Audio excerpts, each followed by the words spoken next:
동훈한테 어떻게 했지? 신이 널 도우면 형벌. 타락할 나를 위해.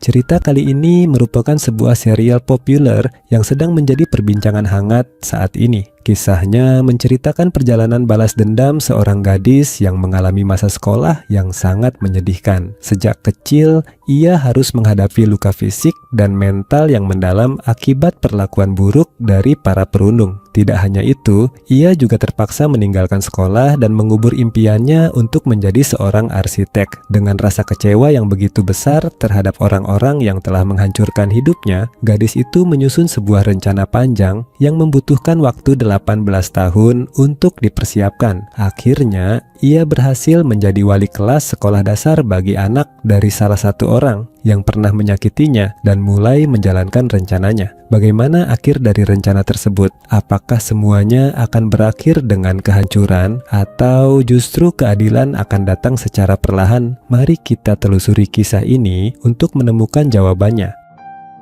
Gadis kecil itu bernama Dong-un. Bagi anak-anak lain, sekolah adalah tempat yang penuh kebahagiaan, tetapi bagi Dong-un, setiap hari di sekolah terasa seperti perjalanan yang sangat berat. Hanya karena ia melaporkan perlakuan buruk yang dialaminya kepada pihak berwenang, ia harus menghadapi tindakan balasan dari kelompok Yeonjin. Mereka melakukan berbagai hal yang membuat Dong-un mengalami rasa sakit dan ketakutan. Perawat sekolah melihat kondisi Dong-un dan berniat membantunya melapor kepada pihak sekolah. Namun, percakapan mereka diketahui oleh para perundung. Malam harinya, Dong-un kembali berhadapan dengan sikap dingin Yeonjin. Bahkan, Yeonjin mengajak seluruh kelompoknya datang ke tempat tinggal Dong-un. Dengan alasan ingin menguji keberaniannya, Yeonjin memaksa Dong-un melakukan sesuatu yang membuatnya merasa sangat tertekan. Malam itu menjadi kenangan yang tidak akan pernah bisa dilupakan oleh Dong-un. Ia merasa begitu putus asa hingga sempat kehilangan harapan untuk melanjutkan hidup. Namun, pada akhirnya ia berhasil bertahan. Saat melihat bekas luka yang ada pada tubuhnya, Dong-un hanya bisa menangis dalam kesedihan. Ia mencoba menenangkan dirinya di tengah udara dingin malam itu. Saat itu, ia merasa hanya rasa dingin yang mampu sedikit mengalihkan rasa sakit yang ada dalam dirinya. Keesokan harinya, kelompok Yeonjin mendapat kabar bahwa Dong-un telah meninggalkan sekolah. Namun, mereka tetap tenang karena yakin orang-orang berpengaruh yang berada di belakang mereka akan membantu menyelesaikan masalah tersebut. Tak lama kemudian, wali kelas Dong-un memanggilnya dan memintanya menulis ulang surat pengunduran dirinya. Ia ingin Dong-un menghapus alasan sebenarnya mengenai perlakuan buruk yang dialaminya. Karena jika masalah itu diketahui pihak sekolah, kariernya bisa terancam. Meskipun Dong-un menunjukkan bukti penderitaannya, guru tersebut tetap bersikap dingin dan berkata, selama tidak ada luka serius, mereka tidak bisa disebut melakukan kekerasan. Saat Dong-un mencoba membela dirinya, guru tersebut justru kehilangan kesabaran dan memperlakukannya dengan kasar. Sementara itu, guru-guru lain hanya diam menyaksikan tanpa berani melakukan apapun.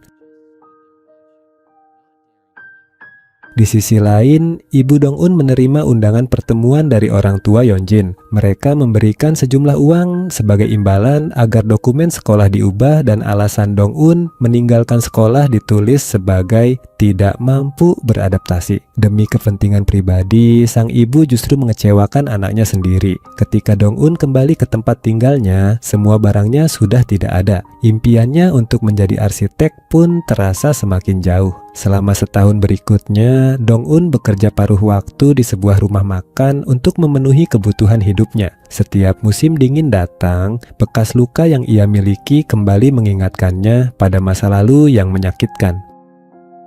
Pada saat-saat seperti itu, Dong-un sering berpikir bahwa semuanya mungkin akan terasa lebih mudah jika ia menghilang dari dunia. Namun, ia selalu berhasil menghentikan pikirannya dan memilih untuk tetap bertahan. Keesokan harinya, Dong-un memberanikan diri menemui para perundungnya. Saat itu, alat yang dulu digunakan untuk menyakitinya kembali terlihat dalam sebuah kejadian lain. Dong-un menatap langsung ke mata Yeonjin dan berkata, Mulai sekarang, kamu akan menjadi bagian dari tujuan hidupku. Aku berharap kita bisa bertemu lagi suatu hari nanti.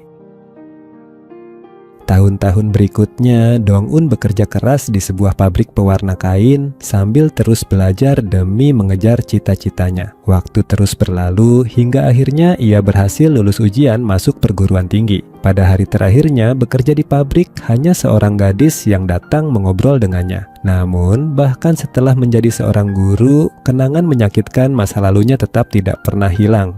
Dong-un kemudian mulai mendekati putri Yeonjin. Gadis kecil itu sangat polos dan belum memahami maksud kata-kata Dong-un. Dong-un menceritakan kisah hidupnya dan sang anak menganggapnya sebagai dongeng. Dengan polosnya ia berkata bahwa ibunya pasti bukan tokoh jahat dalam cerita itu karena ibunya kaya raya, sedangkan tokoh utama dalam cerita tersebut miskin. Dong-un telah benar-benar siap menjalankan rencananya untuk membalas semua luka dan penderitaan yang pernah ia alami. Selama masa kuliahnya, ia terus memantau kehidupan para anggota geng perundung tersebut. Salah satunya menjadi seniman tato, yang lain menjadi pelukis, dan seorang lagi bekerja sebagai pramugari. Sementara itu, Yeonjin kini menjadi pembawa berita cuaca dan menikah dengan pria kaya. Di sisi lain, Dong-un tetap berjuang keras untuk menjadi guru. Ia kuliah pada siang hari dan bekerja sebagai guru les pada malam hari demi menambah penghasilan. Kecantikan dan aura misterius, Dong-un menarik perhatian seorang dokter bernama Yojung.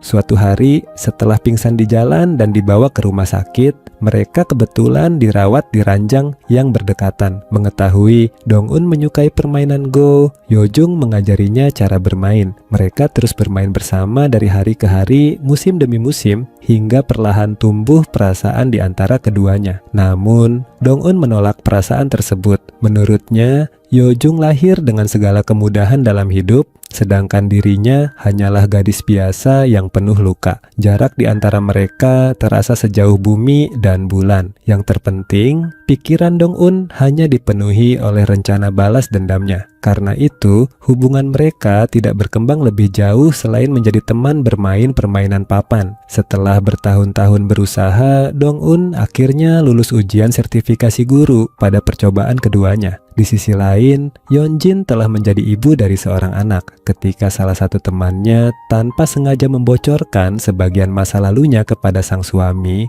Yeonjin segera memberikan peringatan keras. Wajah cantiknya menyembunyikan sisi kejam yang membuat orang lain terdiam. Suatu hari, saat sedang mengambil sebuah sepatu, Dong-un secara tidak sengaja bertemu dengan Mayung-ho, salah satu pelaku perundungan di masa lalu. Meskipun ia sering bersama geng tersebut, sebenarnya ia hanyalah pesuruh bagi anak-anak kaya itu. Dong-un terus menggali informasi tentang Yeonjin demi menyempurnakan rencana balas dendamnya. Beruntung, ia berhasil menyewa sebuah apartemen yang berada tepat di dekat rumah mewah Yeonjin. Selama 6 bulan, kegiatannya mengumpulkan sampah dari rumah tersebut menarik perhatian seorang pembantu rumah tangga. Pembantu itu tidak mengetahui tujuan Dong-un, tetapi nalurinya mengatakan bahwa Dong-un mungkin adalah orang yang dapat menyelamatkannya dari kehidupan kelam yang sedang dijalaninya. Perempuan itu bernama Hyun-nam. Ia tinggal bersama suami dan putrinya. Setiap hari, ia menjadi korban kekerasan yang dilakukan suaminya. Melihat ibunya terus menderita, sang putri bahkan pernah merencanakan untuk membunuh ayahnya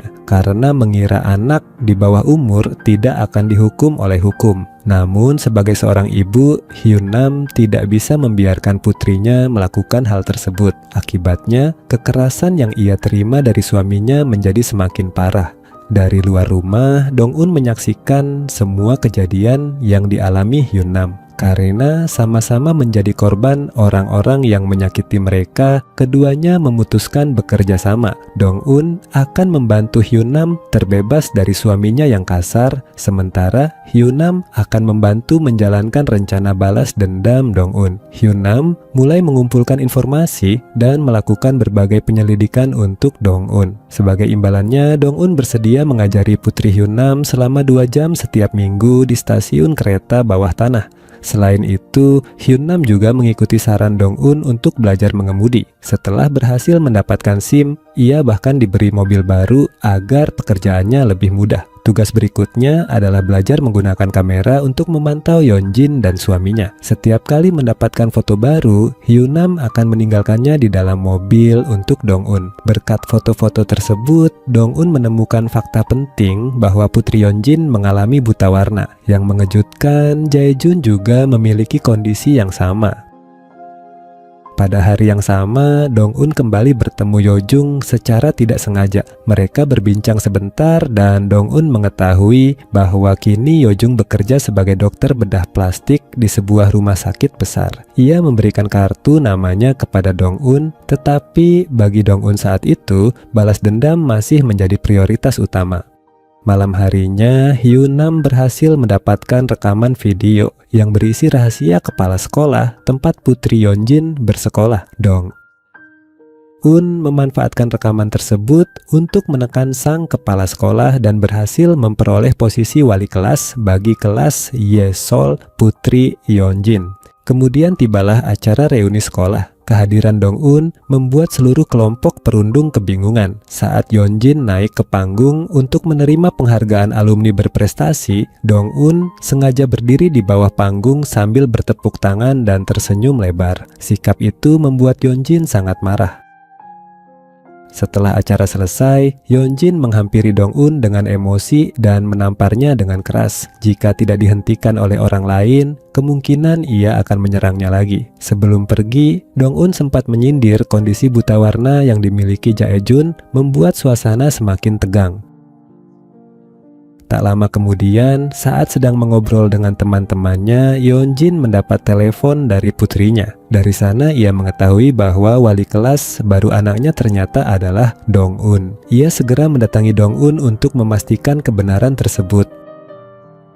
Dong-un dengan tenang menjelaskan bahwa semua itu bukan kebetulan, melainkan bagian dari rencananya. Meski tertawa mengejek, Yeonjin tetap terlibat adu mulut sengit dengannya. Di tengah ketegangan itu, Yeonjin menerima kabar bahwa wali kelas mereka semasa sekolah dulu telah meninggal dunia. Ia memandang Dong-un dengan penuh keterkejutan. Namun, ia belum mengetahui bahwa kematian itu juga merupakan bagian dari rencana balas dendam Dong-un. Sebelumnya, Dong-un sengaja menemui guru tersebut, mengetahui bahwa pria itu menderita asma parah. Ia datang membawa bunga lili dalam jumlah besar dengan alasan memberi selamat kepada putranya yang lulus ujian. Ia juga sengaja mengungkit masa lalu ketika guru itu melepaskan jam tangannya sebelum memukul dirinya. Perkataan tersebut membuat sang guru sangat marah. Kini Dong-un bukan lagi gadis yang hanya diam menerima perlakuan buruk. Di depan putra guru itu, ia mengungkap semua kekejaman yang pernah dilakukan pria tersebut.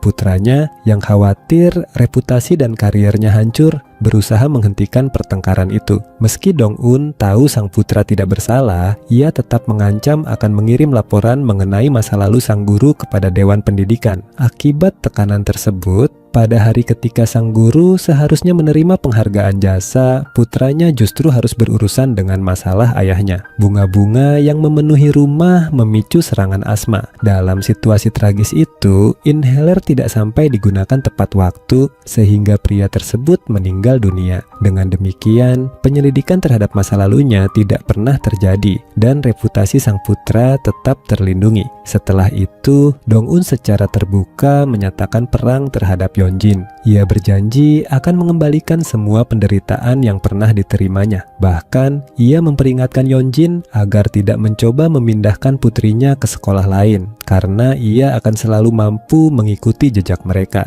Di antara orang-orang yang menjadi target balas dendamnya, ada satu orang yang bisa ia manfaatkan, yaitu Myung-oh. Walaupun termasuk anggota kelompok tersebut, selama ini ia hanya menjadi pesuruh bagi Jae-jun. Dong-un menekannya agar membantunya memperoleh beberapa barang yang diperlukan, termasuk sampel rambut Jae-jun. Langkah berikutnya adalah mendekati suami Yeonjin melalui kemampuannya bermain Go. Strategi itu berhasil. Pria tersebut mulai tertarik dan sering datang ke klub Go hanya untuk bertemu serta bermain dengannya. Cara bicara dan kecerdasannya saat bermain membuat pria itu sangat terkesan.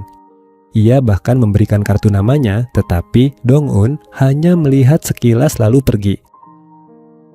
Sementara itu, komunikasi antara Dong-un dan Hyun-nam dilakukan melalui catatan kecil yang ditinggalkan di dalam mobil. Mereka hanya sesekali bertemu langsung untuk berbicara.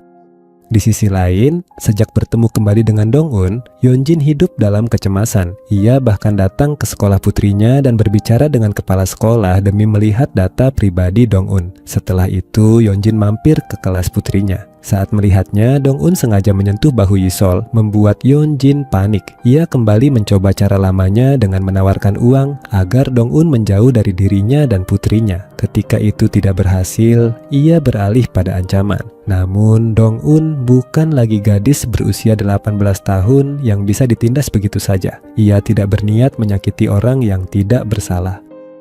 Dengan menunjukkan gambar yang diwarnai keliru oleh Yisol, ia memberi isyarat bahwa dirinya mengetahui rahasia tentang kondisi buta warna sang anak. Wajah Yeonjin langsung berubah karena marah dan terkejut. Setelah itu, Dong-un menemui Sarah dan memanfaatkan rahasia yang disembunyikannya untuk menekan perempuan tersebut. Ia menuntut sejumlah uang agar rahasia itu tidak terbongkar. Dalam perjalanan pulang, Dong-un melewati taman tempat ia dulu sering bermain Go bersama Yeojung. Ia duduk sejenak dan membaca kembali pesan-pesan yang selama 7 tahun dikirimkan Yeojung tanpa pernah ia balas. Secara spontan, ia mengirim foto dan bertanya tentang sebuah obat. Yeojung yang menerima pesan itu hampir tidak percaya bahwa Dong-un akhirnya membalasnya. Ia segera mengajak Dong-un bertemu setelah jam kerjanya selesai. Karena obat yang ditanyakan berkaitan dengan disfungsi ereksi, Yeojung sempat salah paham dan mengira Dong-un telah menikah. Meski bertahun-tahun hanya mengirim pesan sepihak, perasaannya ternyata masih belum berubah. Namun, bagi Dong-un, yang ia butuhkan bukanlah seorang pangeran penyelamat. Yang ia cari adalah seseorang yang bersedia membantunya menuntaskan balas dendam yang telah ia persiapkan selama bertahun-tahun. Belakangan, Myung-oh tiba-tiba menghilang tanpa jejak. Dong-un meminta seseorang menyelidikinya dan menemukan bahwa ia memang membeli tiket pesawat untuk bepergian, tetapi tidak pernah naik ke pesawat tersebut. Pemeriksaan terhadap hotel yang ia pesan juga menunjukkan bahwa ia tidak pernah check-in. Tidak ada yang tahu apakah ia hilang atau telah meninggal. Bahkan kelompok perundung itu sendiri tidak dapat menemukan keberadaannya. Sementara itu, Sarah mulai bertingkah tidak stabil karena kehabisan ganja dan tidak bisa mendapatkan pasokan baru. Sementara itu, Hyejong menyadari bahwa Myung-oh telah mengobrak-abrik kamarnya dan menghilang sambil membawa banyak pakaian serta jam tangan mewah bernilai sangat tinggi. Pada malam yang sama, saat Dong-un sedang mengemudi, Hyun-nam menelepon dan menyuruhnya mengubah arah karena ada mobil yang mengikuti dari belakang. Setelah beberapa kali mempercepat laju kendaraan, mobil tersebut masih terus mengejar. Melihat itu, Dong-un tiba-tiba menginjak rem mendadak hingga mobil yang membuntutinya menabrak bagian belakang mobilnya. Dengan tegas, ia menuntut ganti rugi. Setelah mendapatkan nomor telepon Dong-un, pria itu segera membayar kerusakan tersebut. Begitu pria itu pergi, Dong-un langsung menemui Hyun-nam. Ternyata sebelumnya Hyun-nam sedang mengikuti Jae-jun di dekat sekolah. Pria itu baru saja pergi setelah memperhatikan putri Yeonjin. Saat mengikuti mobilnya, Hyun-nam tanpa sengaja melihat mobil Dong-un dan menyadari ada orang lain yang sedang membuntutinya. Ketika membawa mobil ke bengkel untuk diperbaiki, Dong-un mencium aroma daging panggang yang sedang dimasak oleh mekanik. Bau itu memicu kenangan traumatis saat kulitnya dibakar dengan alat pengeriting rambut. Kepalanya langsung pusing, telepon genggamnya terjatuh, dan ia terduduk di lantai. Dalam keadaan seperti itu, Dong-un akhirnya menemui Yeojung. Yeojung terkejut ketika Dong-un tiba-tiba mengatakan bahwa ia mempertaruhkan seluruh hidupnya demi balas dendam. Ia mencoba membujuk Dong-un untuk berhenti. Sebagai jawaban, Dong-un memperlihatkan bekas luka yang memenuhi tubuhnya. Saat melihat luka-luka tersebut, Yeojung tidak mampu menahan air matanya. Untuk pertama kalinya, ia benar-benar memahami penderitaan yang selama ini dipendam Dong-un. Sejak saat itu, ia memutuskan untuk membantunya. Di sisi lain, Jae-jun akhirnya mendapatkan sikat gigi milik Yi-sol, putri Yeonjin, karena curiga ia melakukan tes DNA. Hasilnya keluar sesuai dugaan, Yi-sol adalah anak kandungnya. Keesokan harinya, Dong-un menemui Sarah di sebuah gereja untuk mengambil uang yang dimintanya. Ia berencana menggunakan uang tersebut untuk membantu biaya pendidikan putri Hyun-nam yang akan belajar di Amerika Serikat. Namun secara mengejutkan, pria yang pernah menabrak mobilnya berhasil menemukan keberadaannya dan datang menuntut uang. Pada waktu yang sama, Jae-jun pergi ke sekolah untuk menemui anak perempuan yang selama ini dibesarkan oleh pria lain. Saat melihat Yi-sol ragu mendekatinya, ia menyadari bahwa gadis kecil itu memiliki buta warna yang sama dengannya. Jae-jun segera memeluknya dengan haru. Setelah itu, ia memanggil seorang pengacara dan mencari cara untuk mendapatkan hak atas anak tersebut.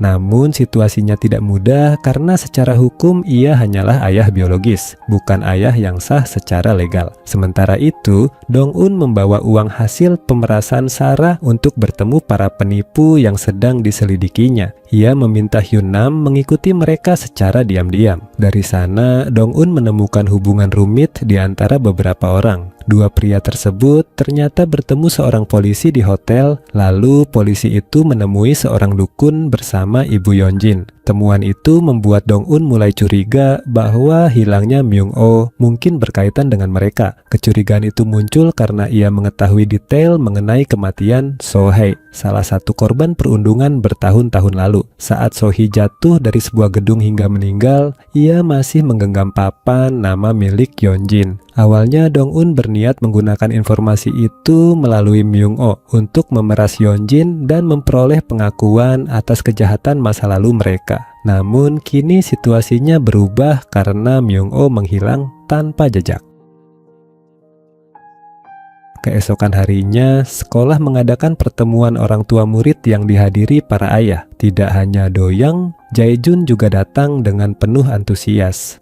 Do-young sangat terkejut ketika mengetahui bahwa wanita yang selama ini menarik perhatiannya ternyata adalah wali kelas putrinya sendiri. Setelah kegiatan sekolah berakhir, Dong-un pergi mengunjungi seorang kenalan di sebuah kuil. Ternyata orang tersebut adalah calon ibu mertua Hye-jong. Melihat hal itu, Hye-jong langsung mengejar Dong-un dan berlutut memohon agar masa lalunya tidak dibongkar. Namun ketika permohonannya tidak berhasil, Hye-jong kembali menunjukkan sifat aslinya dan mulai marah-marah. Dong-un hanya melemparkan kembali telepon genggam milik Hye-jong. Karena terdesak, Hye-jong akhirnya memilih bekerja sama dengan Dong-un dan setuju melaporkan hilangnya Myung-oh kepada polisi.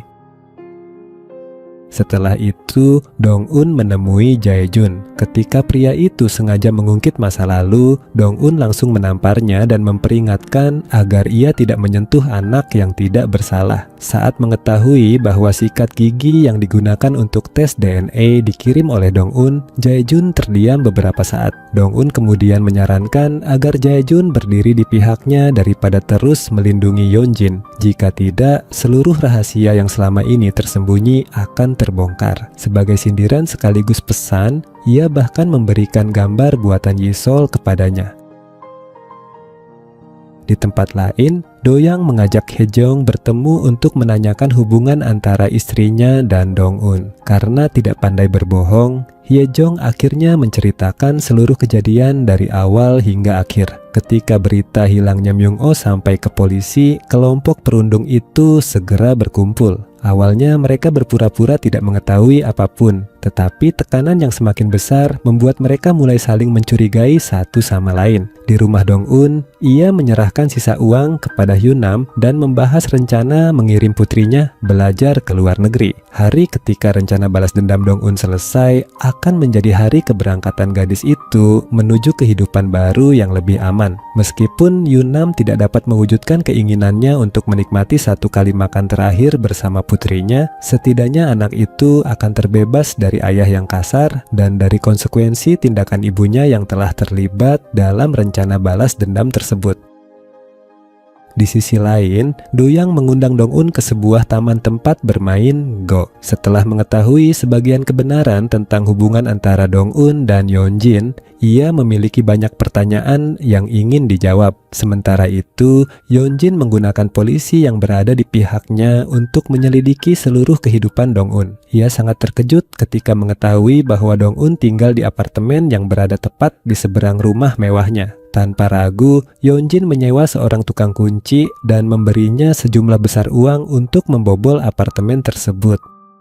Ketika pintu akhirnya terbuka, ia mengira akan menangkap Dong-un secara langsung. Namun, orang yang berdiri di dalam bukanlah Dong-un, melainkan suaminya sendiri, Do-young. Melihat suaminya muncul dari dalam apartemen itu, Yeonjin benar-benar terkejut. Ia tidak mengerti mengapa Do-young berada di sana. Sebaliknya, Do-young justru heran melihat ruangan yang dipenuhi foto, catatan, dan berbagai bukti yang berkaitan dengan istrinya. Tanpa berputar-putar, Do-young langsung bertanya apakah Yeonjin pernah melakukan perundungan terhadap seseorang hingga mendorong orang tersebut ke ambang kematian. Dengan santai dan tanpa rasa bersalah, Yeonjin menjawab bahwa mereka hanya tidak saling menyukai. Setelah itu, Yeonjin pergi lebih dulu meninggalkan apartemen. Do-young tetap berada di dalam dan berhenti di depan sebuah foto yang memperlihatkan putrinya bersama Jae-jun di depan sekolah.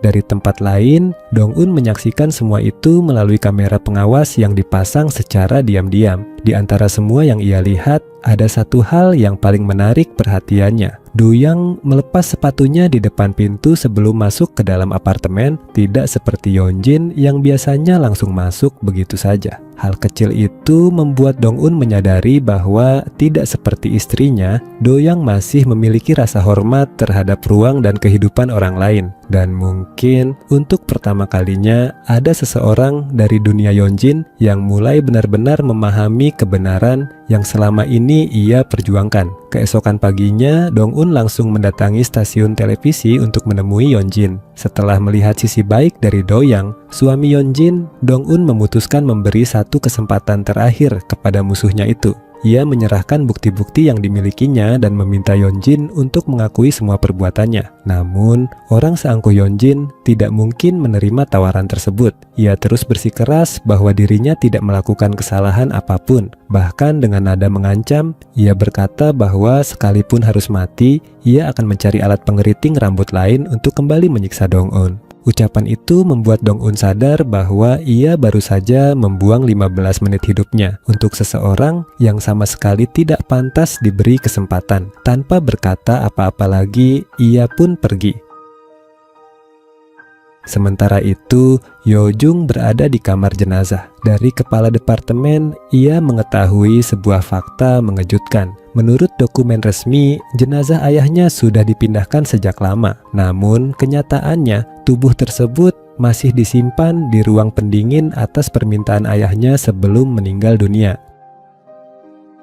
Di sisi lain, polisi mulai menyelidiki hilangnya Myung-oh yang diduga berkaitan dengan narkoba. Mereka mendatangi Jae-jun untuk meminta keterangan. Jae-jun tidak terlalu peduli dengan penyelidikan itu, tetapi ia ingin menyeret Do-young ke dalam masalah karena tahu bahwa Do-young pernah mencari Myung-oh. Tak lama kemudian, Do-young mengetahui dari sekretarisnya bahwa Myung-oh telah menghilang. Sebelum menghilang, Myung-oh sempat meninggalkan sebuah USB berisi pesan. Dalam pesan itu, ia mengaku mengetahui identitas pria yang selama ini terlibat hubungan dengan istri Do-young di belakangnya. Jika Do-young ingin tahu kebenarannya, ia hanya perlu menghubunginya. Namun yang terus mengganggu pikiran Do-young justru foto-foto yang ia lihat di apartemen Dong-un. Ia semakin ingin mengetahui hubungan sebenarnya antara Jae-jun dan istrinya. Saat kembali ke rumah, Jae-jun memperhatikan beberapa tas mewah berwarna hijau dan tampak menyadari sesuatu yang penting. Sementara itu, ketika Dong-un pulang ke apartemennya malam itu, ia menemukan Yeojung sedang sibuk memasang tenda untuknya. Yeojung terlalu fokus hingga lupa bahwa tenda sebesar itu akan sulit dibawa ke dalam apartemen. Meski terlihat konyol, tindakan itu menghangatkan hati Dong-un. Tenda yang dihiasi lampu berbentuk bintang itu terasa sangat berbeda dari tempat tinggal masa lalunya yang penuh asap rokok, lembab, dan menyedihkan. Yojung juga menyiapkan makan malam dan berusaha menciptakan suasana romantis dengan makan di tengah udara dingin. Sayangnya, suasana itu langsung buyar ketika Dong-un dengan serius malah mengkhawatirkan tagihan listrik bulan ini. Meskipun momen romantisnya gagal total, usaha Yojung tetap patut dihargai. Ia bahkan mencoba menunjukkan sisi cerianya, tetapi Dong-un menanggapinya dengan datar. Ketika Dong-un masuk ke dalam rumah, Yojung mengira ia sedang tidak sehat dan buru-buru memeriksa suhu tubuhnya. Meskipun canggung, momen itu terasa hangat dan manis. Di sisi lain, Sarah menjadi semakin tidak terkendali setelah mengetahui bahwa kasus hilangnya Myung-oh berkembang menjadi kasus narkoba. Ia marah besar kepada Hye-jong karena berani melibatkan polisi dan bahkan menarik rambutnya sambil memaki-maki. Pada pertemuan kelompok mereka, Yeonjin melemparkan setumpuk bukti perundungan ke atas meja. Baginya, ancaman terbesar sekarang bukan lagi kasus narkoba, melainkan fakta bahwa Dong-un mulai bergerak secara serius. Sarah justru tampak tidak terlalu peduli. Ia merasa bahwa hanya Yeonjin yang akan terkena dampaknya, sementara dirinya hanyalah warga biasa yang tidak perlu khawatir. Persahabatan mereka mulai menunjukkan keretakan yang jelas. Selain kasus Myung-oh, Yeonjin juga sangat khawatir tentang kematian Sohee yang dulu dinyatakan sebagai bundir. Sebab hanya dirinya yang mengetahui apa yang sebenarnya terjadi pada malam musim dingin ketika Sohee meninggal. Pada malam yang sama, Hyunam pulang terburu-buru karena suaminya yang mabuk kembali melakukan kekerasan terhadap putri mereka, Sunah. Saat melihat wajah anaknya penuh memar, Hyunam langsung menangis. Ia memohon kepada Sunah untuk pergi ke luar negeri, bersekolah di sana, menjadi guru, berkencan dengan kapten tim sepak bola, melakukan apapun yang membuatnya bahagia, dan melupakan kehidupan menyedihkan yang selama ini mereka jalani. Semua dokumen keberangkatan telah diurus oleh Dong-un. Pada saat itu, Dong-un sedang menemui mantan gurunya untuk mengambil kembali berkas kasus Sohee yang pernah ia kirimkan sebelumnya. Berkas tersebut ia dapatkan dari ibu Sohee, yang yakin bahwa putrinya tidak mungkin mengakhiri hidupnya sendiri, terlebih saat sedang mengandung. Dong-un berjanji akan mengungkap kebenaran dan membantu sang ibu mendapatkan keadilan. Janji itulah yang selama ini menjadi salah satu alasan terbesar mengapa ia terus bertahan hidup. Mendengar cerita tersebut, mantan guru itu tidak mampu menahan air mata. Setelah pertemuan itu, Dong-un kembali ke apartemennya dan mulai membereskan barang-barang serta menurunkan foto-foto yang selama ini menutupi dinding. Namun, ia menyadari ada satu foto yang hilang, yaitu foto suami Hyunam. Jika Yeonjin menemukan foto itu, identitas Hyunam sebagai orang yang membantu Dong-un pasti akan terbongkar. Kekhawatiran itu ternyata benar. Tak lama kemudian, Yeonjin berhasil menangkap Hyunam setelah ia memarkir mobilnya. Berkat bantuan polisi yang berada di pihaknya, Yeonjin akhirnya mengetahui siapa orang yang selama ini membantu Dong-un. Yeonjin menggunakan putri Hyunam sebagai alat ancaman agar perempuan itu mau bekerja untuknya. Ia merampas tas Hyunam dan mengeluarkan seluruh isinya. Saat hendak menyimpan nomor teleponnya, Yeonjin terkejut melihat bahwa namanya sudah tersimpan dengan julukan yang sangat sinis, anak menyebalkan. Yeonjin memaksa Hyunam mengangkat telepon lalu menginjak tangannya dengan keras. Ia menawarkan kesepakatan yang mirip dengan yang pernah diberikan kepada Dong-un. Ia bahkan berjanji bisa menyingkirkan suami Hyunam dalam waktu dekat jika memang diinginkan. Sebagai gantinya, Hyunam harus melakukan semua yang diperintahkannya. Karena takut putrinya berada dalam bahaya, Hyunam tidak punya pilihan selain menurut. Tengah malam itu juga, ia membawa Sunah melarikan diri sebelum suaminya bangun. Tanpa sempat menjelaskan bagaimana ia bisa mengemudi, keduanya hanya terus melaju tanpa tujuan yang jelas. Meski penuh ketidakpastian, melihat Sunah duduk di sampingnya dengan wajah yang sedikit lebih tenang membuat Hyunam merasa lega. Beberapa hari kemudian, Dong-un mulai khawatir karena tidak bisa menghubungi Hyunam sama sekali. Saat sedang menelepon Hye-jong untuk memastikan rencana mereka berjalan lancar, seseorang tiba-tiba datang dan meminta Dong-un segera menuju area parkir karena ada seorang wanita tua yang membuat keributan. Ketika sampai di sana, Dong-un terkejut. Orang yang datang itu bukan siapa-siapa selain ibunya sendiri, wanita yang dulu mengkhianatinya demi uang dan kini kembali muncul dalam hidupnya pada saat yang paling tidak diinginkan. Hanya Yeonjin yang bisa memikirkan cara sekejam itu. Ia menemukan ibu Dong-un dan memberinya uang agar menghancurkan kehidupan putrinya sendiri asalkan Dong-un bisa dipecat dari pekerjaannya sebagai guru. Karena uang tersebut, sang ibu mulai membuat keributan di lingkungan sekitar Dong-un. Ia bahkan mendatangi apartemennya, tetapi pemilik apartemen mengusirnya dengan sapu. Pada akhirnya, Dong-un tidak punya pilihan selain membawa ibunya masuk ke rumah. Bagi Dong-un, ibunya adalah alat penyiksa kedua yang diberikan Yeonjin setelah luka-luka yang ia derita di masa lalu. Sementara itu, Yeonjin mendatangi klinik bedah plastik Yeojung setelah mendapat panggilan dari Haejong. Di sana, Haejong memberitahu bahwa Do-yang diam-diam sering bermain Go bersama Dong-un. Ia juga menyindir Yeonjin dengan menunjukkan tas yang sangat dibencinya, yang ternyata merupakan hadiah dari Do-young sebagai imbalan atas informasi yang diberikan Daejong. Namun, alasan sebenarnya Yeonjin dipancing ke klinik tersebut jauh lebih besar. Dong-un dan Yeojung ingin membuatnya lengah demi mengungkap rahasia yang selama ini ia sembunyikan. Terungkap bahwa pada hari Myung-oh menghilang, pria itu sempat memanggil Yeonjin untuk bertemu. Sebagai orang yang licik, Myung-oh diam-diam menyalakan alat perekam. Namun Yeonjin menuangkan sebotol minuman keras ke ponselnya agar rekaman itu rusak. Myung-oh menemuinya untuk mencari tahu apakah Yeonjin terlibat dalam kematian Sohae yang jatuh dari atap bertahun-tahun lalu. Ia mengaku memiliki bukti yang jelas. Mendengar hal itu, Yeonjin langsung panik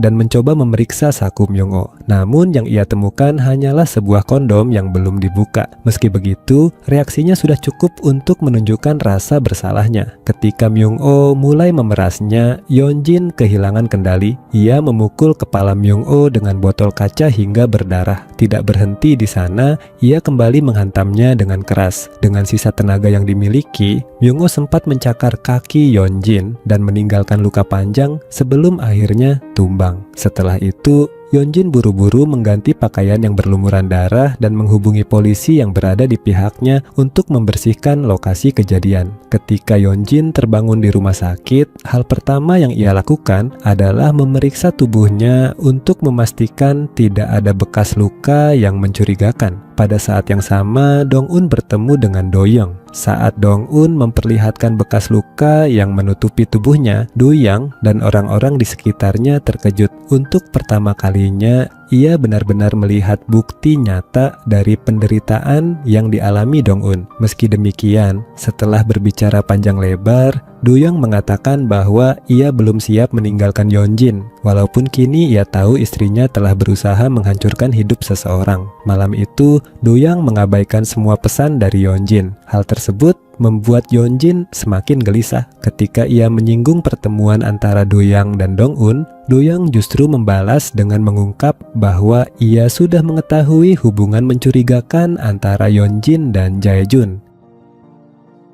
Di sisi lain, Jae-jun mulai curiga terhadap rekaman kamera di ruang ganti tokonya. Ia membawa perangkat penyimpanan kamera ke tempat servis untuk memulihkan seluruh rekaman dan mencari tahu apakah Myung-oh datang ke sana pada hari ia menghilang. Keesokan harinya adalah hari keberangkatan Sun-ah ke luar negeri. Di sekolah, gadis itu mengucapkan selamat tinggal kepada Dong-un. Ia tahu bahwa Dong-un dan ibunya mungkin tidak akan bisa mengantarnya langsung demi menjaga keselamatannya. Menjelang waktu penerbangan, Dong-un akhirnya mengizinkan Hyun-nam pergi ke bandara. Namun begitu Hyun-nam membuka pintu rumah, Yeonjin sudah menunggunya. Yeonjin mengetahui bahwa hari itu adalah hari keberangkatan Sun-ah. Hyun-nam langsung berlutut dan memohon agar putrinya tidak diganggu. Ia berkata bahwa dirinya bersedia melakukan apa saja. Yeonjin menyetujui permintaan itu dengan syarat Hyun-nam tetap menjadi mata-mata yang memantau semua orang di sekitarnya. Sebelum pergi,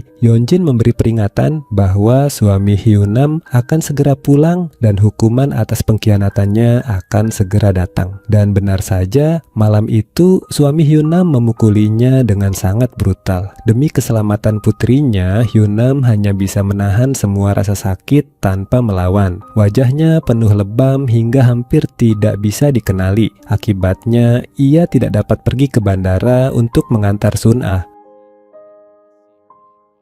Sementara itu, Dong-un menunggu di bandara. Setelah melihat pesawat yang membawa Sun-ah lepas landas dengan matanya sendiri, ia akhirnya merasa tenang. Kemudian, ia kembali ke tempat Yo-jung. Menyadari bahwa Dong-un sangat kelelahan secara fisik dan mental, Yo-jung berusaha menenangkannya dengan cara sederhana. Ia menjatuhkan tablet effervescent ke dalam segelas air dan meminta Dong-un mendengarkan suara gelembungnya, berharap suara itu dapat sedikit meredakan pikirannya yang penat. Di rumah, Hyunam masih duduk terpaku akibat kekerasan yang baru saja dialaminya. Ketika suaminya pulang, ia buru-buru membersihkan diri seolah tidak terjadi apa-apa. Namun saat hendak menyimpan barang-barangnya, sang suami merampas tasnya dan menumpahkan seluruh isinya. Di dalam tas itu terdapat sejumlah besar uang. Hyunam menjelaskan bahwa uang tersebut harus dikembalikan karena milik seorang wanita yang mempekerjakannya untuk mengirim pesan ancaman anonim kepada orang lain.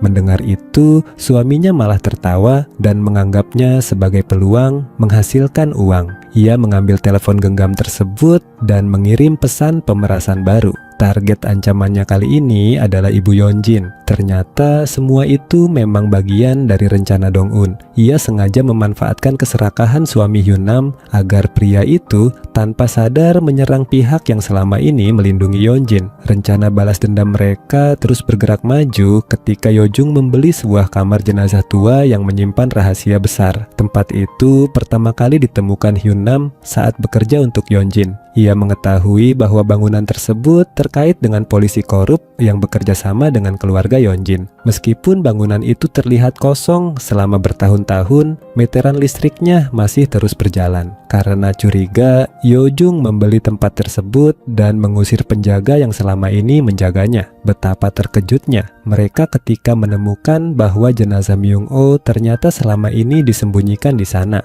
Kemungkinan besar, polisi korup tersebut menyimpan jasad itu sebagai cadangan jika suatu hari ia perlu melindungi dirinya sendiri. Walaupun lokasi pembunuhan telah dibersihkan dengan sangat rapi, Dong-un dan Yo-jung masih memiliki cara untuk membuktikan kebenaran. Inilah alasan sebenarnya mereka memancing Yeonjin ke rumah sakit sebelumnya. Saat Yeonjin berada di bawah pengaruh obat dan tidak waspada, Yo-jung diam-diam mengambil sampel jaringan dari luka di kakinya untuk digunakan sebagai bukti di masa depan. Tak lama kemudian, Yeonjin mengetahui bahwa Yo-jung adalah orang yang selama ini membantu Dong-un. Sementara itu, Dong-un menghadapi masalah lain di sekolah. Ada seorang guru yang terus-menerus menyulitkannya. Namun kali ini, ia tidak turun tangan sendiri. Ia memanfaatkan Jae-jun. Dong-un menemukan bahwa guru tersebut memiliki kebiasaan menjijikan. Diam-diam memotret kaki para siswi, termasuk Putri Yeonjin dan anak kandung Jae-jun sendiri. Begitu mendengar kabar itu, Jae-jun langsung marah besar dan melaju ke sekolah. Saat guru tersebut masih sibuk mengganggu Dong-un, Jae-jun datang tanpa peringatan dan menghantamnya dengan kamera hingga berdarah. Ia tidak berhenti sampai di situ. Jae-jun terus memukuli pria tersebut dengan brutal sambil menegaskan bahwa ia tidak akan membiarkan siapapun menyentuh anaknya. Kebetulan, Yo-jung lewat dan menyaksikan kejadian itu. Dong-un segera menutupi pandangannya agar ia tidak melihat kekerasan tersebut secara langsung. Anak perempuan Yo-jung yang ketakutan segera menelepon ayahnya, Do-young, dan menceritakan apa yang terjadi. Setelah mengetahui Jae-jun terlibat, Do-young langsung menuju kantor polisi untuk menangani masalah tersebut. Ketika Do-young dan Jae-jun akhirnya bertemu di luar kantor polisi, ketegangan di antara mereka begitu terasa. Pertukaran sindiran dengan cepat berubah menjadi pertengkaran sengit dan tak lama kemudian keduanya terlibat perkelahian. Saat Do-young kembali ke rumah dan bersiap pergi bekerja, Yeonjin baru saja pulang. Dengan nada curiga, ia langsung bertanya mengapa putri mereka dibawa ke rumah orang tua Do-young. Pertanyaan itu menandai babak baru dalam keretakan rumah tangga mereka, karena rahasia yang selama ini terkubur mulai satu persatu terungkap ke permukaan. Masih diliputi amarah, Do-young akhirnya mengatakan secara langsung alasan dirinya begitu marah kepada Yeonjin. Ia mengetahui bahwa Jae-jun datang ke sekolah Hisol dan bertindak bertindak seolah-olah dirinya adalah ayah kandung gadis itu. Do Young juga mengakui bahwa ia mulai mempertanyakan apakah Yisol benar-benar anak biologisnya. Namun, ia menegaskan satu hal, apapun hasilnya, Yisol akan tetap menjadi putrinya. Mendengar hal itu, Yeonjin terdiam dan tidak mampu menjawab. Sebelum sempat mencerna situasi tersebut, Yeonjin menerima telepon yang mengabarkan bahwa rencana untuk menjatuhkan Dong-un berhasil. Ibu Dong-un telah bekerja keras menghubungi para orang tua murid satu persatu, menyebarkan fitnah dan merusak reputasi putrinya. Akibatnya, para orang tua berbondong-bondong datang ke sekolah dan mendukung pemecatan Dong-un. Setelah kehilangan pekerjaannya, Dong-un pulang ke rumah dan menemukan ibunya berdiri di tengah hujan. Dengan penuh kemarahan dan kekecewaan, ia mengambil semua pakaian bermerek yang dibeli ibunya dan melemparkannya ke hadapannya. Dong-un merasa ibunya telah meninggalkannya untuk kedua kalinya. Namun, yang lebih menyakitkan, demi barang-barang mewah tersebut, sang ibu justru memukul Dong-un hingga wajahnya terluka. Perasaan dikhianati kembali oleh orang yang seharusnya melindunginya membuat Dong-un benar-benar hancur. Ia mengatakan bahwa dirinya akan mengembalikan kamar yang selama ini ditempatinya dan memberi waktu 1 minggu kepada ibunya untuk pergi. Ia berharap itu menjadi pertemuan terakhir mereka. Sambil menangis di dalam mobil, Dong-un tiba-tiba bertemu Jae-jun yang muncul entah dari mana dan mulai mengejeknya. Beruntung, Yo-jung datang tepat waktu. Ia sengaja menabrakkan mobilnya ke mobil Jae-jun, menyindirnya beberapa kali, lalu membawa Dong-un pergi dari sana.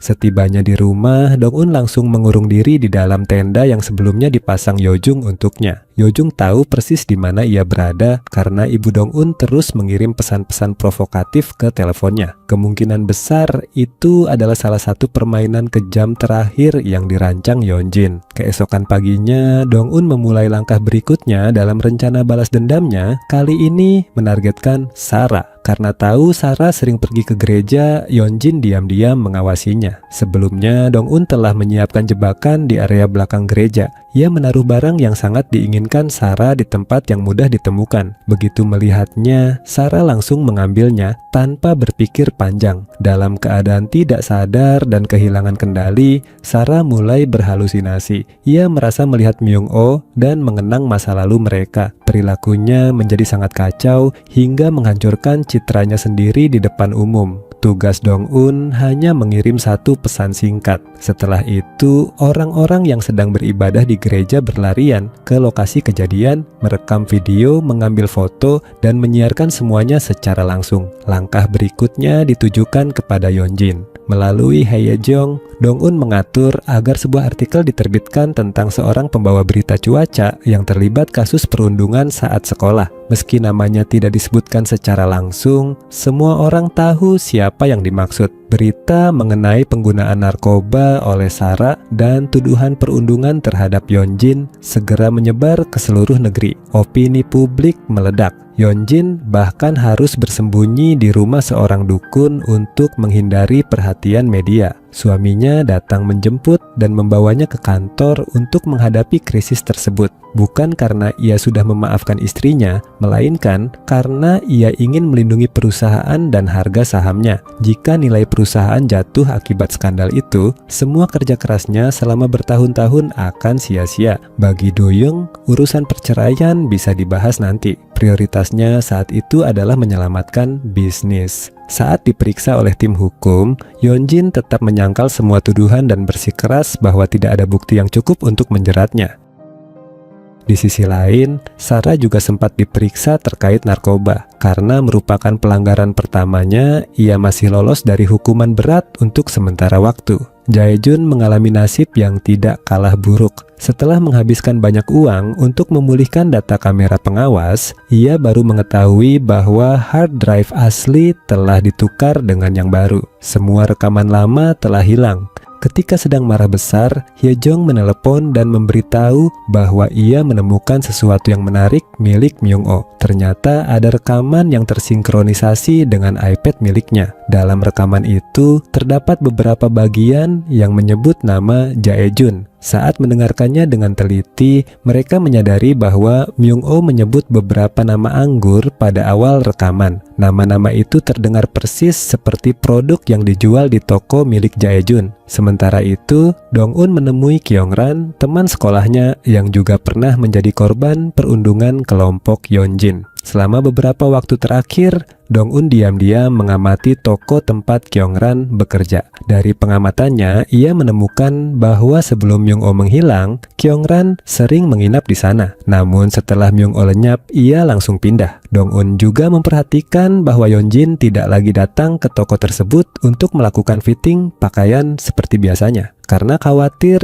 Kyung-ran terlibat dalam sesuatu yang berbahaya, Dong-un menemuinya secara langsung. Ia memperingatkan agar Kyung-ran tidak ikut campur lebih jauh dalam masalah yang sedang terjadi. Apapun yang dilihat atau didengarnya nanti, Dong-un menegaskan bahwa orang yang paling bertanggung jawab atas semua tragedi ini tetaplah Yeonjin. Di tempat lain, Yo-jung baru saja pulang ketika tanpa sengaja bertemu Do-young yang sedang bermain Go sendirian. Mereka lalu bermain beberapa ronde bersama. Dari cara bermain Yo-jung, Do-young langsung menyadari bahwa gaya permainannya sangat mirip dengan Dong-un. Saat itu ia mengerti bahwa Yo-jung selama ini membantu Dong-un. Do-young mengatakan bahwa jika Yo-jung benar-benar peduli kepada Dong-un, seharusnya ia menghentikan rencana balas dendamnya. Namun Yo-jung tidak setuju. Menurutnya, Dong-un memilih jalan itu karena hanya dengan cara itulah ia bisa bertahan hidup dan mengurangi penderitaan yang telah menemaninya selama bertahun-tahun.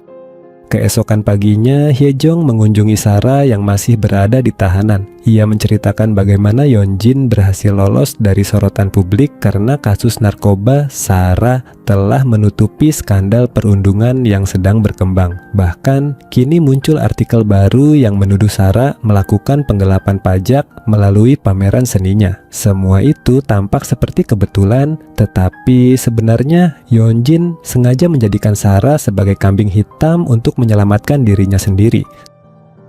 Sementara itu, Yo-jung pergi ke penjara untuk menemui kakaknya. Di sana, ia secara tidak sengaja bertemu dengan pria yang telah membunuh ayahnya. Setelah melakukan kejahatan mengerikan itu, pria tersebut bahkan terus mengirim surat kepada Yo-jung selama bertahun-tahun.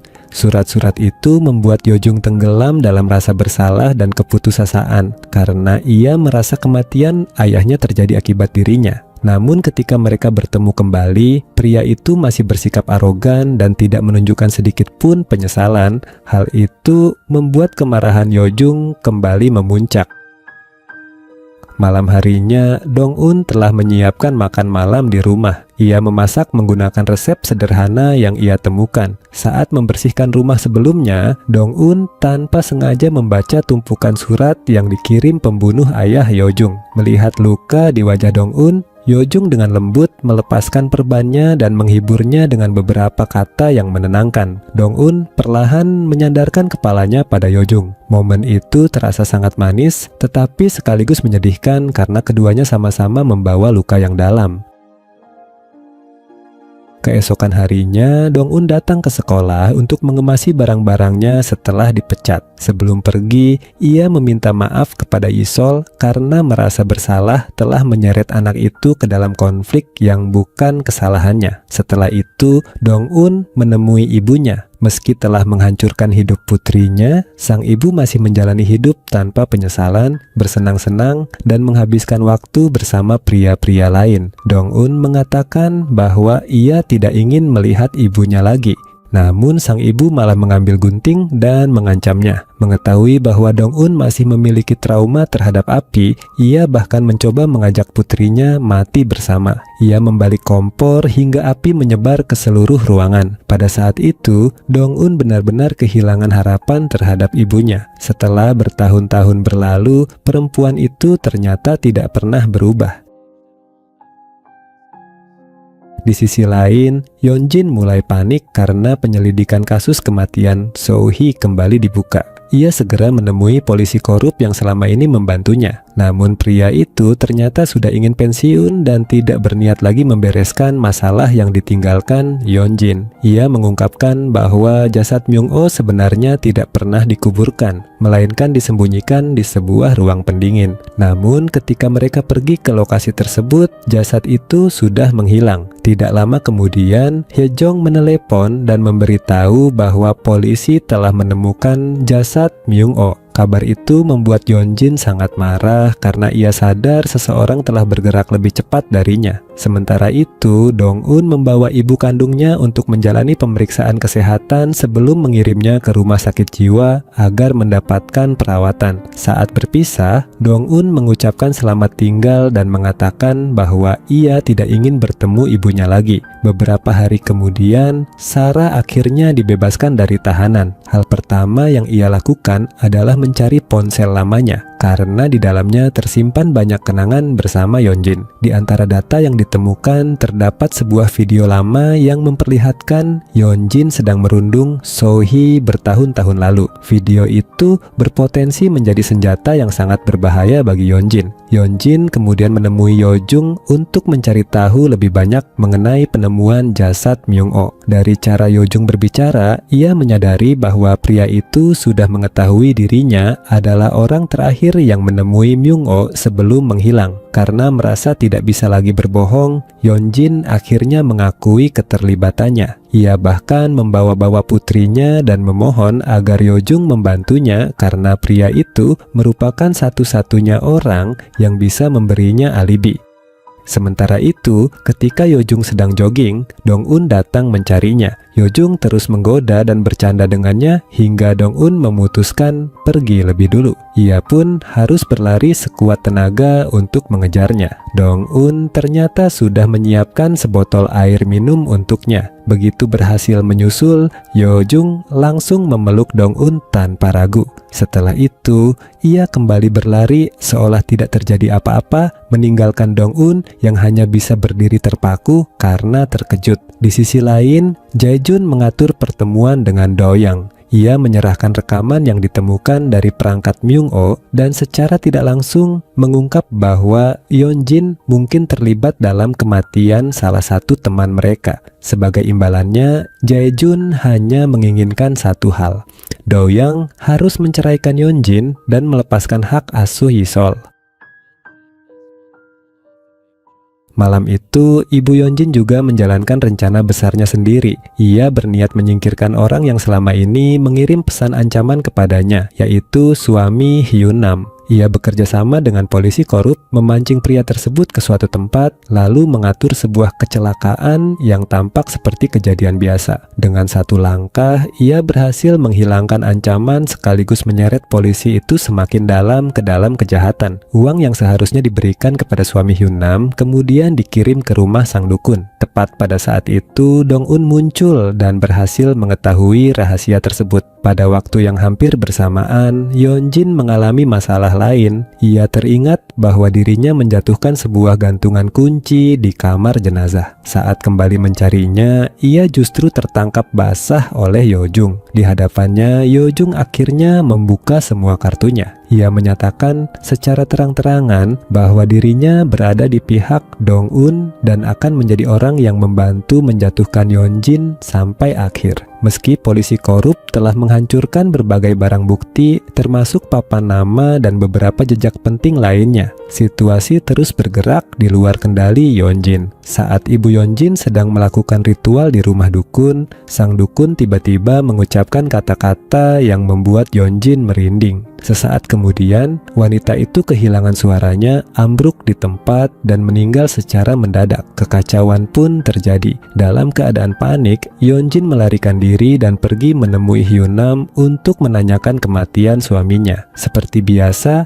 ia tidak lupa mengancam perempuan itu. Namun kali ini, Hyun-nam sudah tidak memiliki apapun lagi untuk ditakuti. Ia menampar Yeonjin beberapa kali dan memperingatkannya agar tidak mencoba mengusiknya lagi. Hyun-nam juga mengingatkan bahwa dirinya masih menyimpan banyak informasi yang bisa menghancurkan Yeonjin kapan saja. Yeonjin sangat marah, tetapi ketika mengangkat kepalanya, ia melihat Do-young berdiri tidak jauh dari sana.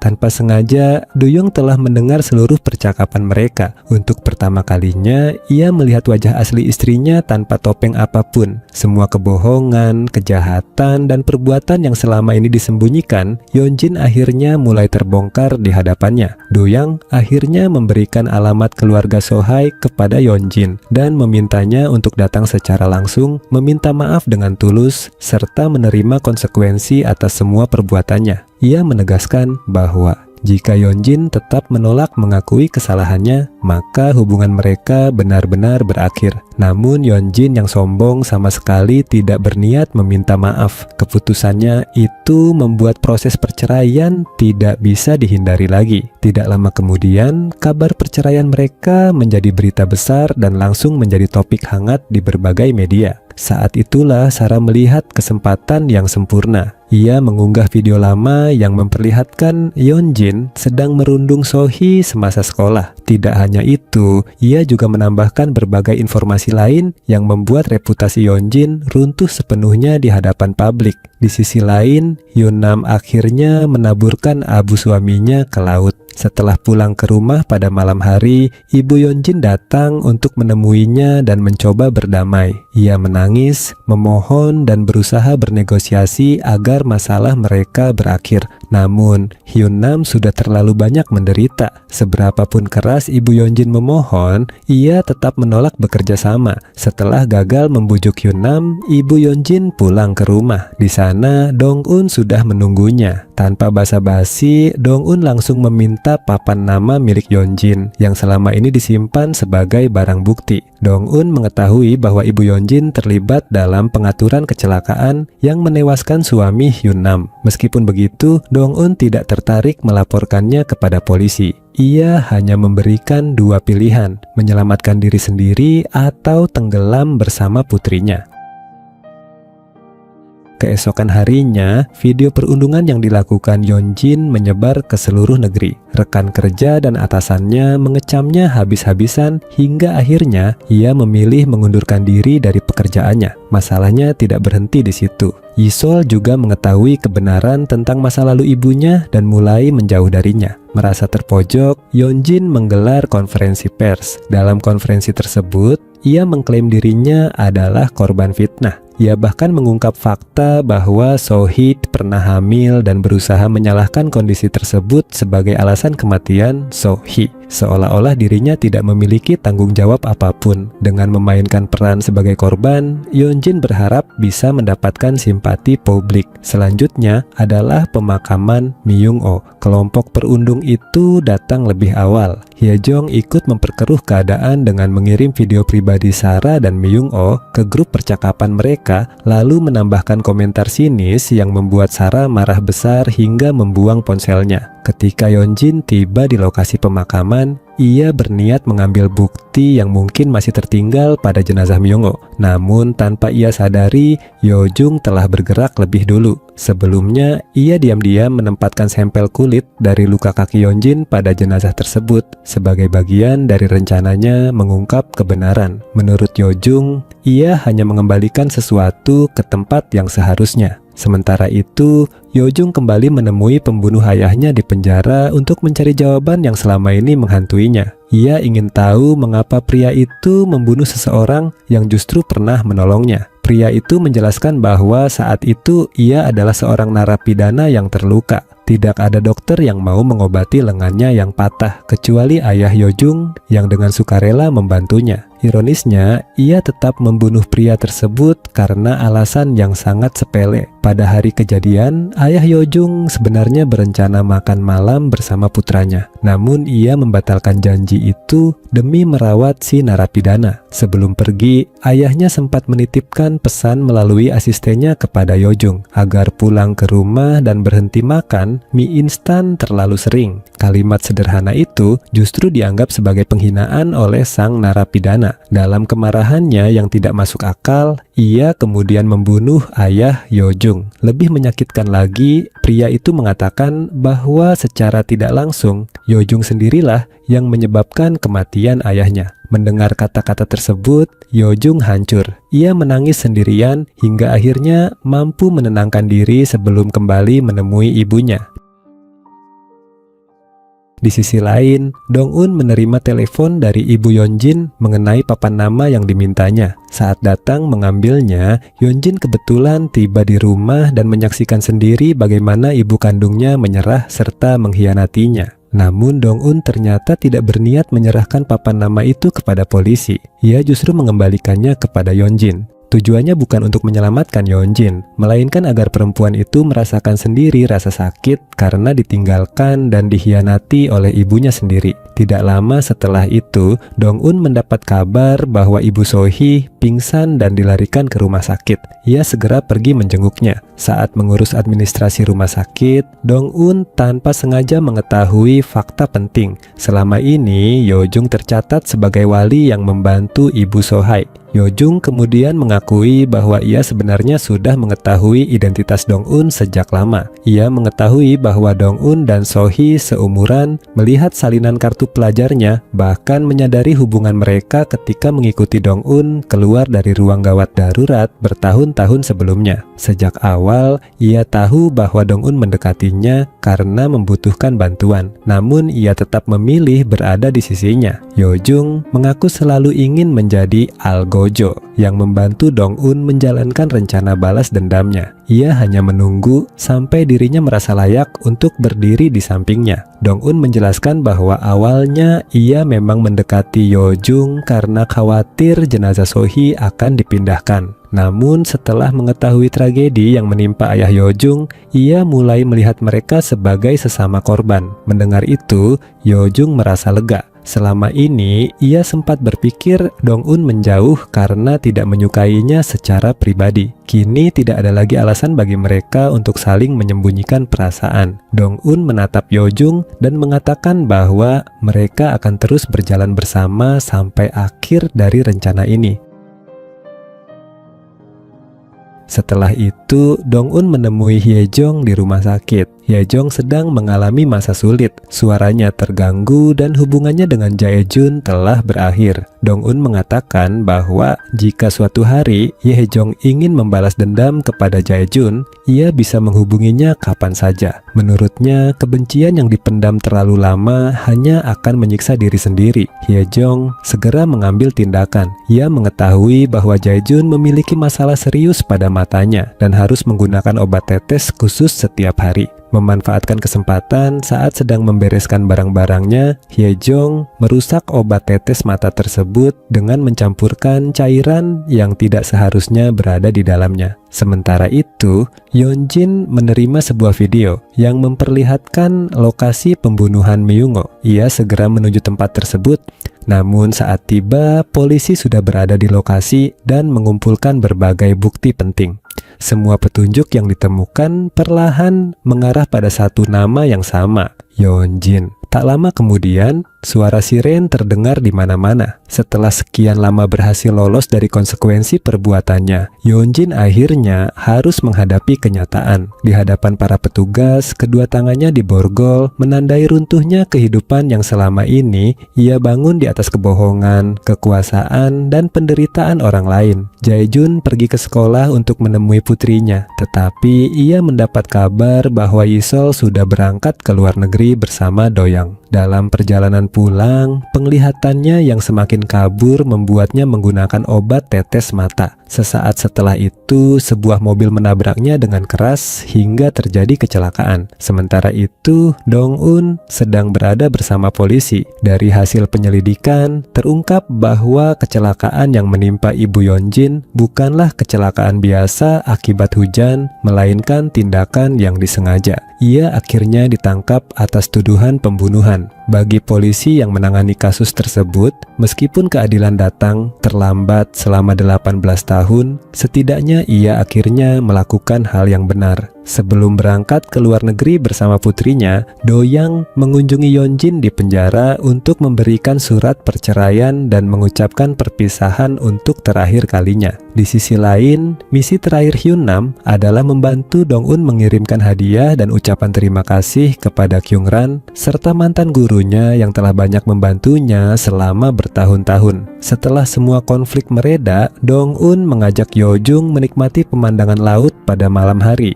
Mereka minum smoothie barley bersama dan mengobrol dengan santai tanpa dibebani berbagai masalah yang selama ini menghantui hidup mereka. Ketika Yojung pergi membeli minuman tambahan, Dong-un tiba-tiba menelepon dan mengatakan bahwa ia telah mencapai garis akhir dari perjalanannya dan kini saatnya mengucapkan selamat tinggal. Namun, sebelum menentukan masa depannya sendiri, Dong-un lebih dulu menemui Yeonjin di penjara. Masih ada satu rahasia yang belum terungkap. Pada malam ketika Myung-oh terluka parah dan ditinggalkan Yeonjin dalam keadaan sekarat, Kyung-ran ternyata datang ke ruang ganti setelah mendengar suaranya dan menemukan kamera di sana. Myung-oh memohon agar Kyung-ran menyerahkan telepon yang ia pegang. Akan tetapi, melihat pria itu membuat Kyung-ran teringat pada masa lalu ketika ia pernah menjadi korban pelecehan darinya. Dipenuhi amarah dan trauma yang selama ini terpendam, Kyung-ran mengambil botol minuman dan memukulnya sekali lagi. Tindakan itu turut memperparah kondisinya hingga akhirnya meninggal dunia. Selama ini, Kyung-ran menyimpan botol tersebut sebagai bukti sampai Dong-un datang menemuinya. Meski demikian, secara hukum hanya ada satu orang yang dianggap sebagai pembunuh, yaitu Yeonjin. Dengan terungkapnya seluruh kebenaran, rencana balas dendam Dong-un yang telah disusun selama 18 tahun akhirnya benar-benar berakhir. Setelah tujuan hidupnya tercapai, Dong-un berniat mengakhiri hidupnya, sama seperti keinginannya 18 tahun lalu ketika penderitaan terasa begitu berat. Namun tepat sebelum ia melakukannya, Ibu Yojung datang menghentikannya. Ia mengetahui seluruh kisah Dong-un dan selama ini memang mengizinkan putranya membantu menjalankan rencana balas dendam tersebut. Menurutnya, kini giliran Dong-un yang harus diselamatkan. Ia percaya hanya Dong-un yang mampu membantu Yojung keluar dari kegelapan dan obsesi yang menghantuinya sejak kematian sang ayah. Berkat kata-kata itu, Dong-un memilih untuk tetap hidup. 6 bulan kemudian, kehidupan berjalan jauh lebih tenang. Yeonjin dan ibunya sama-sama mendekam di penjara, menerima konsekuensi atas semua perbuatan mereka. Sementara itu, Dong-un tinggal bersama Yojung dan memulai lembaran hidup yang baru. Kini, Dong-un ingin membalas semua bantuan yang pernah diberikan Yojung. Ia memutuskan untuk menjadi orang yang mendampingi Yojung menghadapi luka masa lalunya. Salah satu langkah yang diambilnya adalah membantu memindahkan narapidana yang membunuh ayah Yojung ke penjara dengan keamanan lebih ketat, membuka babak baru dalam perjalanan mereka. Pada suatu malam, Yojung pulang seperti biasa dan sedang memperhatikan papan permainan Go ketika mendengar suara pintu terbuka. Dong-un masuk sambil membawa sekantong bir. Ia mengatakan bahwa kini dirinya siap menjadi guru yang akan membantu Yojung menghadapi masa lalunya, sebagaimana Yojung pernah membantu dirinya. Setelah mengatakan hal itu, Dong-un mendekat dan menciumnya dengan penuh perasaan. Menjelang akhir cerita, Dong-un teringat kembali pada pemilik rumah kontrakan tempat ia pernah tinggal. Dulu ia selalu bertanya-tanya mengapa kamar itu disewakan dengan harga sangat murah. Ingatannya kembali ke masa ketika ia berusia 18 tahun dan berniat mengakhiri hidup dengan melompat ke air yang dingin. Saat itu, ia bertemu dengan sang pemilik rumah yang ternyata juga pernah memiliki keinginan yang sama. Dua orang yang sama-sama ingin menyerah pada hidup bertemu secara kebetulan. Wanita itu pernah berkata kepadanya, "Airnya sangat dingin, tunggulah sampai musim semi untuk melompat."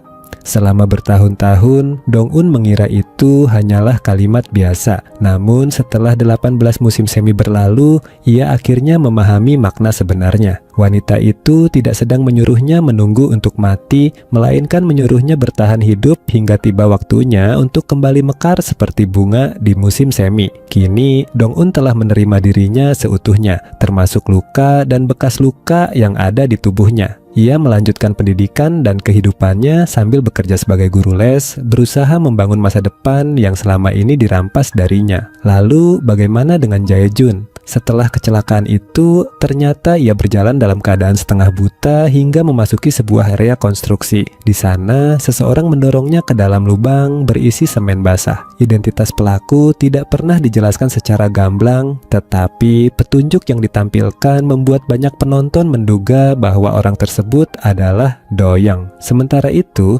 Hyunam membuka sebuah rumah makan kecil dan menjalani hidup yang jauh lebih bahagia serta percaya diri bersama dirinya sendiri. Adapun pembunuh ayah Yojung dipindahkan ke penjara yang lebih berat, tempat Yojung telah menunggunya. Pada bagian akhir cerita, Dong-un dan Yojung kembali memasuki penjara. Bagi mereka, tempat itu bukan lagi simbol penderitaan, melainkan arena baru untuk menghadapi orang-orang yang pantas menerima hukuman atas perbuatan mereka. Jika biasanya tokoh utama digambarkan sebagai pahlawan dengan cahaya terang di belakangnya, maka pasangan ini justru berjalan di bawah langit yang kelam. Mereka tidak tampil sebagai penyelamat sempurna, melainkan dua orang yang sama-sama terluka dan menemukan harapan satu sama lain. Di bawah langit yang suram itu, mereka saling mengungkapkan perasaan dan melangkah bersama menuju masa depan. Di sanalah kisah The Glory berakhir.